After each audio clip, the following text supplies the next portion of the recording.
Hey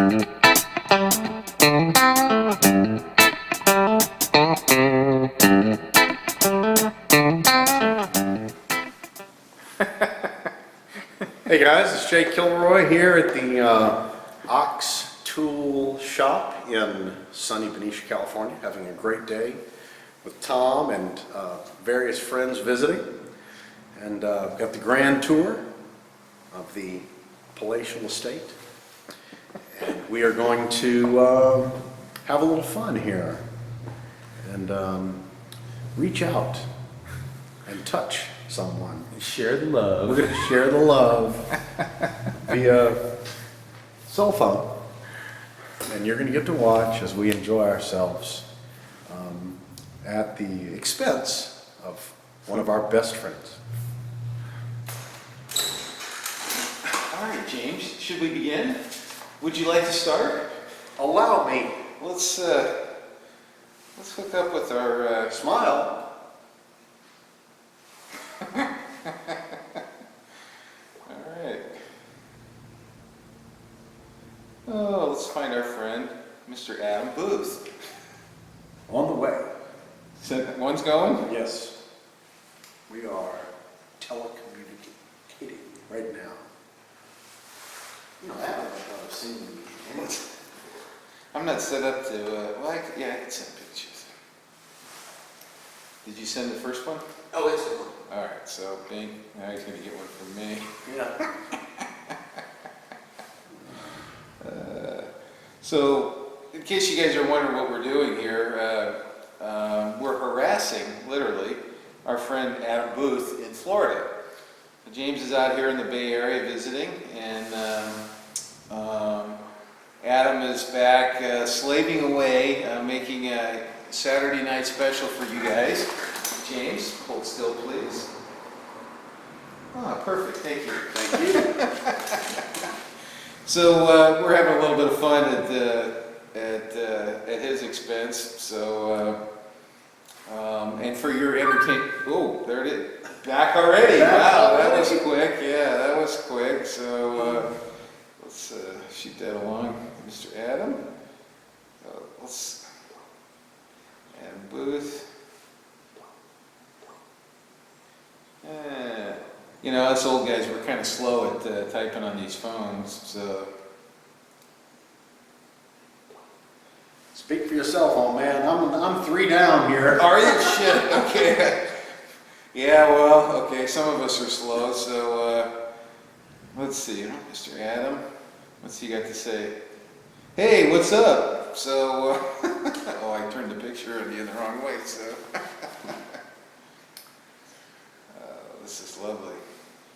You know what I just realized after sending out the first 3? What's that? Those went to a group message. What's it to who? Well, I think we also picked up Mr. Randy Richard. Oh, really? Oh, is he in there now? He was. I took him out there after the initial torment phase. Yeah. Oh, let's see here. Hold on a sec. Filming? Question mark. So Adam and I, we try to catch each other in the middle of filming and get one of our text beeps on camera. So it's kind of a sport that Adam and I have developed. So.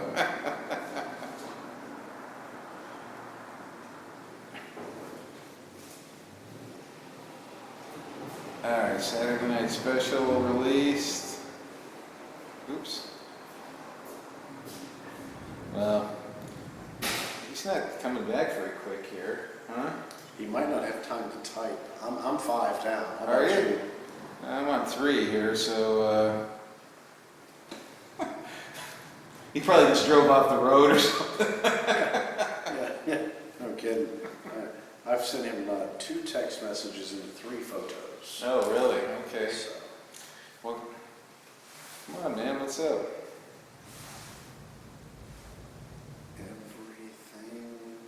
Everything okay? Okay. Oh, he's watching Supercross. Oh, okay.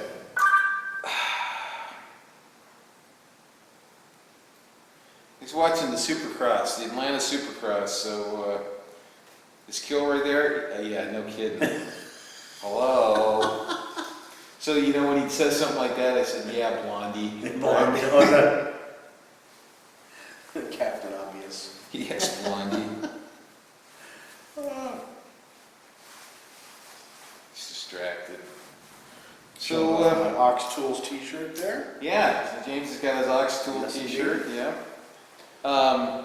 So James, what do you say we take a look at that D'Andrea boring head? Let over us there? do that. Let's do it. Okay. Gentlemen, drop that off for you to inspect. Inspect and test. Yeah. So I thought that was quite nice of him. It is very nice. Okay, so Valuable piece of equipment. sure, we'll switch Let's over check to it the out. other table. Yeah. That looks pretty good. So Uncle Adam is still coming back here. Is Kilroy there? Yes. Oh.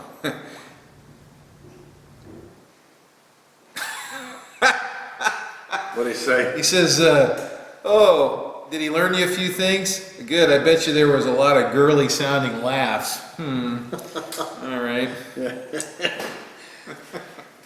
All right. Yeah. Oh, yeah. How'd you like seeing the Ox shop? Oh, yeah. That's cool. So, hey, what we got here is a viewer came by. His name's Gordon Valentine. And he brought this, this is a boring and facing head here. And this is an Italian, D'Andrea. Is that how you pronounce that? D'Andrea. Yeah. D'Andrea, yeah. I'm not sure what model this is. I want to say it's a DA 120. DA 120, you DA think? 120. Okay. I haven't seen any. I love this. It's got a, a distributor tag on it. So, and you see this on old machinery a lot, Sure, where they they had the Kilroy Company or something like that. Labeling. They put their own little branding on a name brand tool, which is kind of neat. And it's put on with these little drive rivets, which is kind of cool. So we'll bring you in a little closer. We'll just give you kind of an overview here.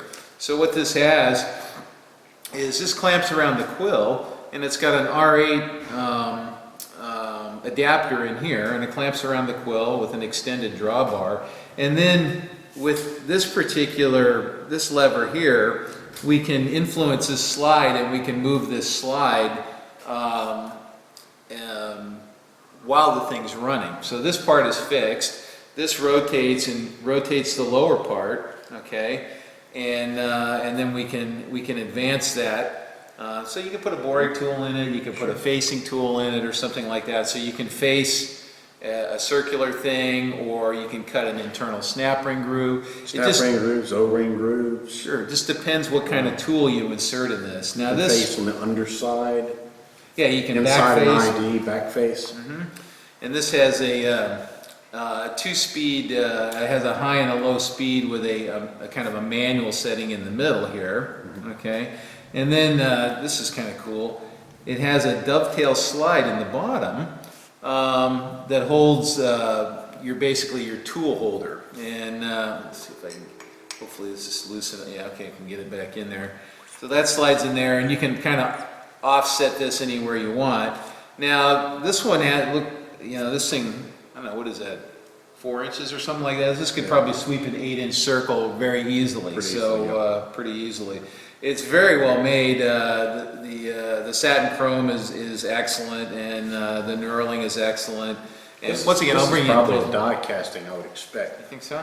It looks like it. I mean, the finish is so. I don't see any evidence of machining on it, right? Cut marks or whatever. Yeah, I don't know. It could be machined. But Yeah, I have no idea how they manufactured some of this stuff. And this little lock here. And so I'm going to move the camera. Let me take this out of here. I'm going to move the camera in a little closer, and we'll get a little closer look at this deal here. this little adapter. You think that's not stock? I've never seen one like that before. I mean, it might be, but the ones that I don't see is I don't see a Tommy bar. Well, reaction arm or whatever, right? I don't see that hookup You, anywhere. you have one of these, I right? have one, and it doesn't have any of this. So does it just have an R8 sticking out No, of it has a 50 taper. Oh, okay. But it has a reaction arm that It has goes a off the reaction, side. but it's the 170 size. It's about this big around. Huh. And Well, this the fact that this ring isn't plated here, you might be right about that. I mean, if it maybe, was shop made, it was well done.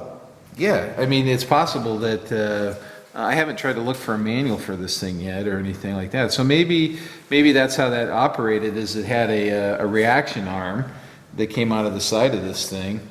And, Well, but I don't see, mine has a, it might be under here, but mine had a big, a sizable female threaded hole for the arm, like 8 mm size hole.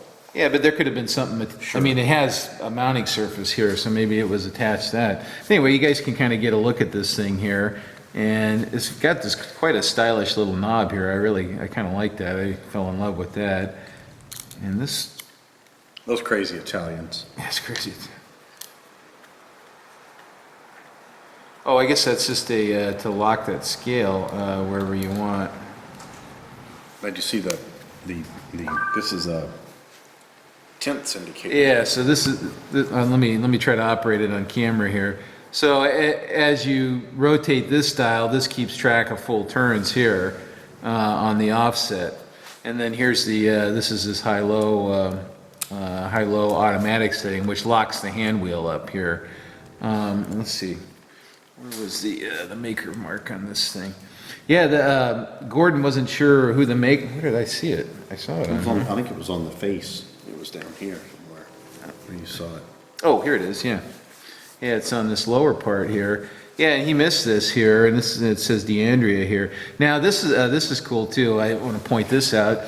So it looks like it's missing, and you said it's a pin or something like that. No, there's little pegs. V-shaped dogs that pop up here that trigger this automatic in fact, stop. you can see the stains on here Yeah, where they these were. things were, and then these move in the slots, I think. I think they're a little dirty. Yeah. Yeah. And then here's the trip dog right here, this little peg right here. So you can set a particular diameter, so this thing will automatically Feed and then kick out. this thing's loose here. It'll automatically feed, and then bink, it'll trip it and kick it out. So you can go to a particular diameter and then have it stop.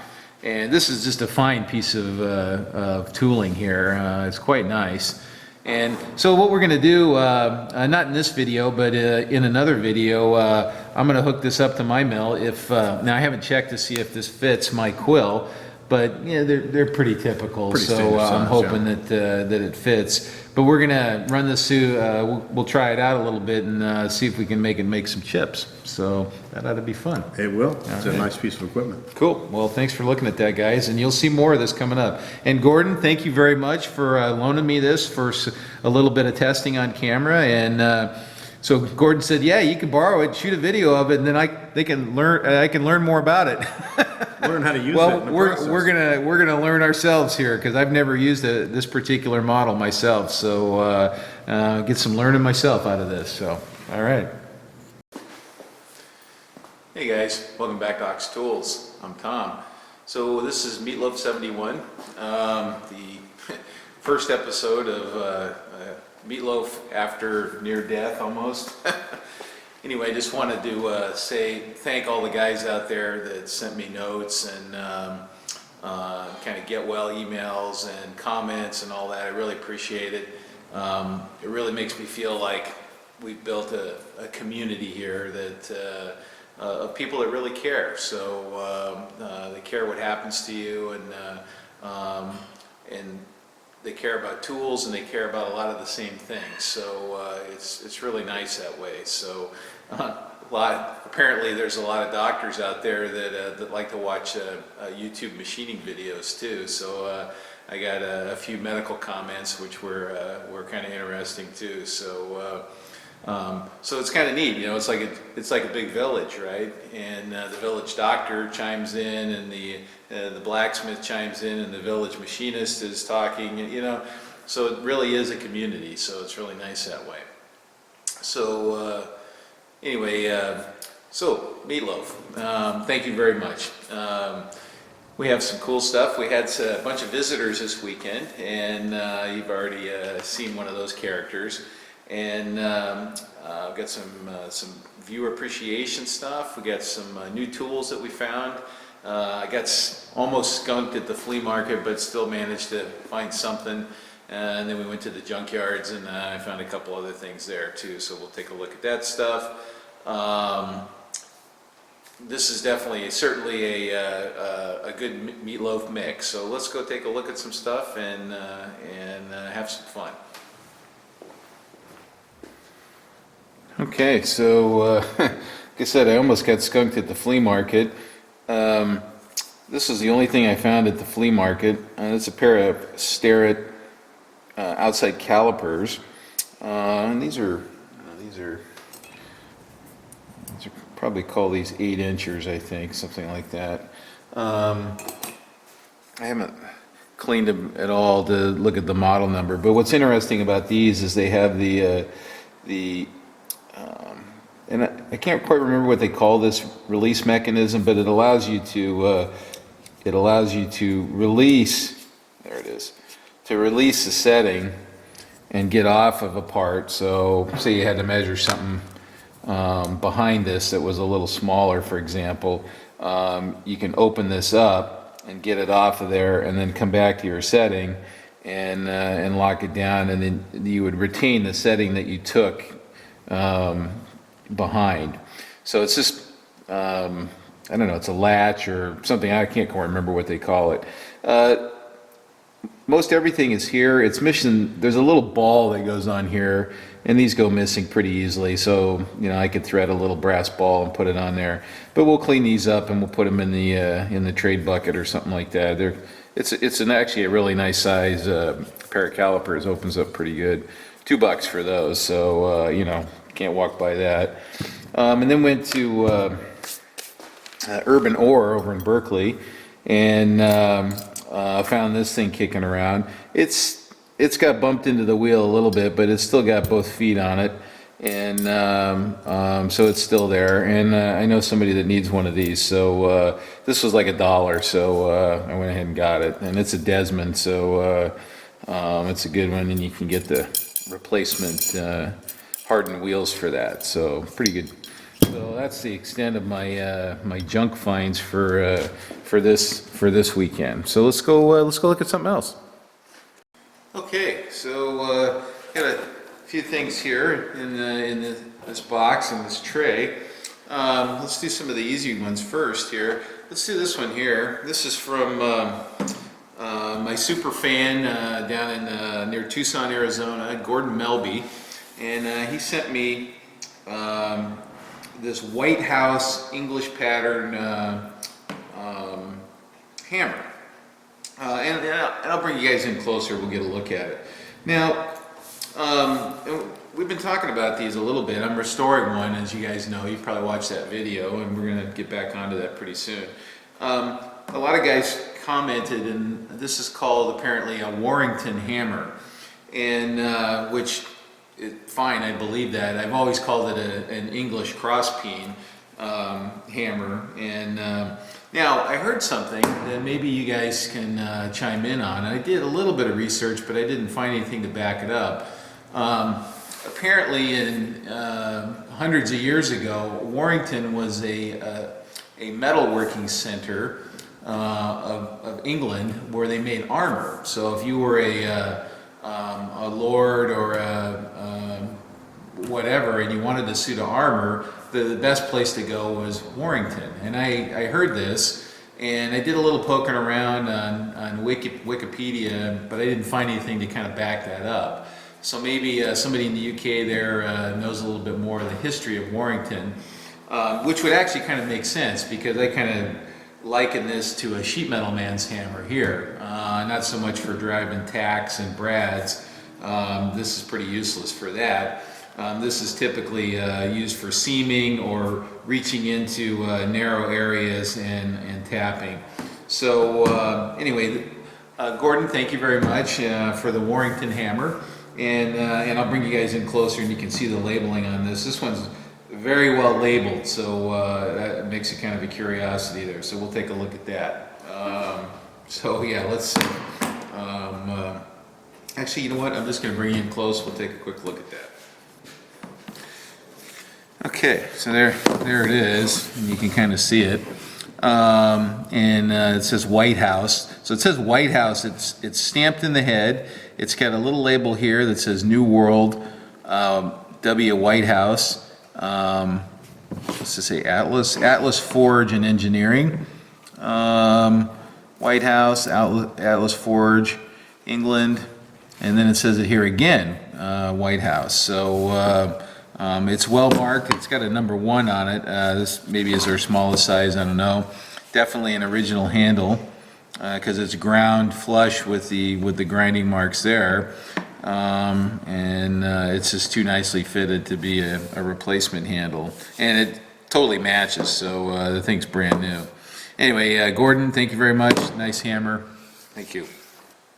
Okay, so this next one, this one comes to us from Scott Lange, and Scott sent me a picture of a funny sign that he saw, and he thought I would get a kick out of it, and I did. I thought it was funny. Where I work, there's a lot of signage, let's just put it that way, and you actually almost become numb to the signs because you just don't read them anymore. There's too many of them. You know, if you entered a room and you read every sign before you went into that room, you'd stand there for 10 minutes probably. Anyway, here's the sign, and you guys will get a kick out of this too. So it says, caution, this sign has sharp edges, and do not touch edge of the sign. And oh, by the way, the bridge is out ahead. Anyway, I got a kick out of that, and Scott, so he had one printed, or he printed it himself, or I'm not sure how he printed it, but it's printed on plastic sheet here, so we'll hang this up somewhere in the shop because it's a crack up. And Scott, thank you very much. That's pretty cool, and I appreciate you sending that into the show. So thank you, sir.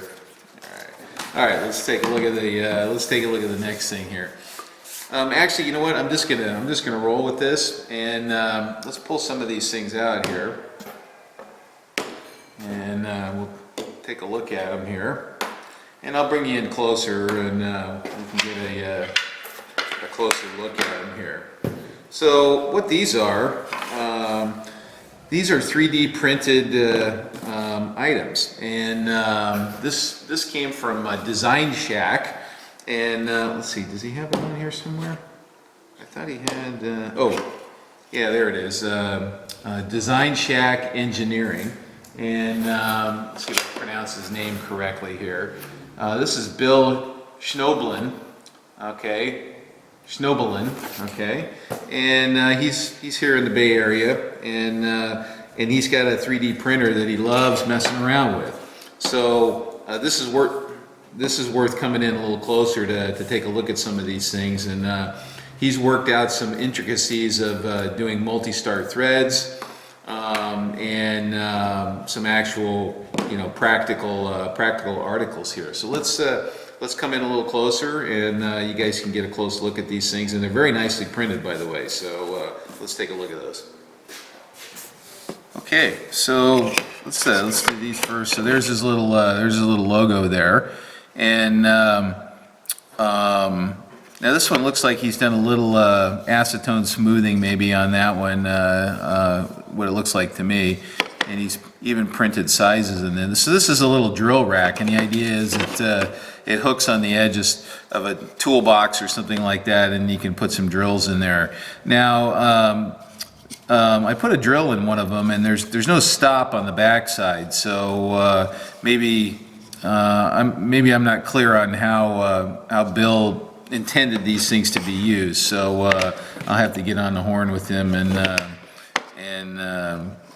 talk to him about that a little bit, about how this gets used, or what his vision was. So there's those, and the drills fit awesome. So he's nailed the sizes like dead nuts. So so here's a couple of examples of multi-start threads with a 3D printer here, okay? And this is 4 start here, so there's 1 start, 2 starts, 3 starts, etc. Okay, and this keeps you from cross-threading this. That's a really nice thing about multi-start threads like that, is they tend to balance your alignment a little bit, and you can see that's a pretty fine thread, and this is as printed, so Bill's getting some pretty good resolution out of his printer, and I think this is the same, but just a different material. And you know, these are free running, so he's worked on this a bit to get his printing tolerances nailed on that. So pretty cool stuff. I'm going to save these for last because they're pretty special. And then here's another example here, and this is the fast print setting he wrote on the bottom, and so it's definitely a little rougher than the others, but still pretty good. And this has got some big Magumba threads on it there. And if you look at those are buttress threads there, or near buttress, so you got a big angle on one side and a small angle on the other. Get an idea of that. But that's pretty neat, you know, you can print things that have threads in them. So here's the neato stuff here. Let's take a look at these. And these are fully functional here. And I think you'll recognize what these are. They're oil cups. So the idea is you put oil in there, and these are spill-proof oil cups. And in fact, they're almost self-righting with this weighted bottom. And it looks like he's got a little water jet steel blank here that he scrounged up somewhere because it's got the little pierce there, and it's got a couple magnets embedded in it. Okay, and but that part's sealed off from the internal bit, but it's weighted, so it's nicely weighted, and it's nice and tall, and you know, holds a decent volume of oil in there. So very good, Bill. These are very nice, and I'm gonna use those. And then here he's got he actually printed a logo on there. So I don't know if this is, oh yeah, this is raised. So he did that as part of his print. Maybe colored it by hand, I don't know. And then he's got even dark cutting oil in there, so you can have two kinds of cutting oil. So that's pretty cool, man. I'm really I'm digging that. Now he printed these I don't know, before Christmas or something, but he just got around to mailing them, and I'm happy you did. These are pretty neat. So Bill, thank you very much, and you'll probably start seeing these around the shop because these will definitely get used. I'll test drive these guys and try them out. And this stuff's pretty neat too, but we'll talk more about those. Okay. Okay, so the last one is I went on a little binge I don't know, a week or so ago, and I sent out a bunch of stickers, and I sent some to John Saunders at I guess it's formerly now of New York City CNC. Now it's Saunders Machine Works. And I love these stickers here he sent me. They look old-timey. It's a very nice combination of colors and shapes. It's those are pretty nice stickers there. So John, thank you very much. And then here I'm going to write Bozo on this, and so you know you know who's got it. So John, thank you very much. And if you haven't checked out John's channel, and I'll put a link up here for you guys for John's channel. Go check it out and throw him a comment. Okay. Okay. So the last thing I wanted to talk about was the Ox Tools T-shirts.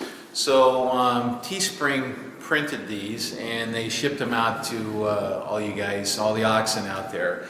And I got some reports of some kind of poor printing. So from some guys. So what I just wanted to say was to let you guys know that I'm aware of this, and I'm working with the vendor to get this resolved, and I want you guys to be whole. So there's a couple things you can do if you're not happy with your shirt, okay? You can get a refund, okay? The other thing you can do is you can get a store credit.